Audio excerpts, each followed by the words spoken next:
few days before my son's birthday, I decided I would redo the guest room that I've been putting off. I had 3 days before guests arrived, so we had to get busy. This is a room that's had the collection of just old stuff that we don't use anymore. I did not want to take the bed apart, so I just removed the headboard and took out the mattress. Then I started prep work to paint the whole room. I'm already tired. All I've done is prep work. This is why I don't do prep work.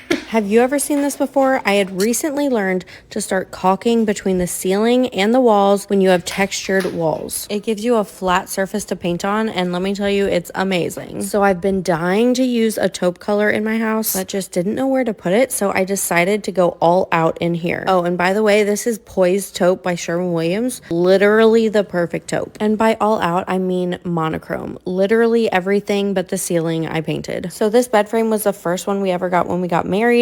It was espresso, so just not the vibe anymore. So I sanded it down in hopes to stain it, but it was not real wood, so I had to end up painting. And the headboard we have in here was the very first DIY that Steve and I ever did. Also not the vibe anymore, so I decided to just upholster it. This really pretty fabric is neutral, but also a little funky, and I found it at Hobby Lobby. It's so dang easy to upholster a headboard like this. I just put batting and fabric and stapled it to the back, and that's it. One of my favorite small upgrades to a room is paintable outlet covers. So now's the easy part, just bringing it all together with new curtains, inexpensive yet so adorable nightstands, a picture ledge for above the headboard, and of course new lighting. I didn't want lamps cluttering up the space on the nightstand, so I opted for sconces mounted on the wall that plug in below and have an on-off cord. Obviously we need some greenery in here, so an olive tree is just perfect.